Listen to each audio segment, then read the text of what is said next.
حضرت سیدنا وہب بن منبہ رحمۃ اللہ تعالی علیہ فرماتے ہیں، بنی اسرائیل میں مستح نامی ایک شخص تھا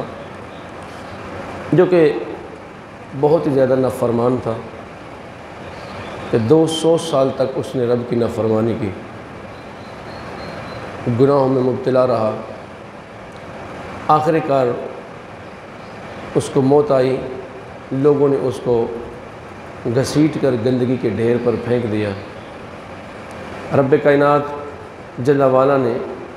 اپنے نبی علیہ الصلاۃ والسلام کو حکم ارشاد فرمایا کہ جائیے اور اس کو وہاں سے اٹھائیں، اٹھا کر اس کو غسل و کفن دے کر نماز جنازہ پڑھو اور اس کو اعزاز کے ساتھ دفن کر دو۔ جب اللہ کے نبی علیہ الصلاۃ والسلام اپنے ساتھیوں کے ساتھ وہاں پر پہنچے کہ کون ایسا بندہ ہے جس کو رب تعالیٰ پسند کرتا ہے، رب تعالیٰ نے اس کے جنازے کا حکم عطا فرمایا ہے،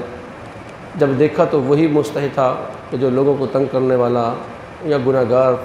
بدکار تھا۔ خیر، رب کا حکم تھا، اٹھایا، اس کو غسل دیا، کفن پہنایا، نماز جنازہ ادا کی اور دفن کر کے اللہ کی بارگاہ میں عرض کرتے ہیں، مالک تیرا حکم تو پورا ہوا، تو نے جو حکم دیا میں نے پورا کر دیا، اب میری بے قراری دور فرما کہ یہ بندہ تو نافرمان تھا، گناہ گار تھا، اس کو یہ اعزاز کیسے نصیب ہو گیا کہ تو نے خود حکم ارشاد فرمایا۔ رب کائنات جل وعلا نے ارشاد فرمایا ایسا ہی ہے، واقعی یہ نافرمان تھا، گناہ گار تھا، لیکن میں نے اس کی ایک ادا کے سبب سے اس کی بخشش فرما دی ہے۔ مالک وہ کون سی ادا ہے؟ رب کائنات نے ارشاد فرمایا، اے میرے نبی علیہ الصلاۃ والسلام، جب یہ تورات کھولا کرتا تھا نا، تھا تو گناہ گار، تورات کھولا کرتا تھا، میرے مصطفیٰ کا نام آتا تھا، چوم کی آنکھوں سے لگا لیتا تھا۔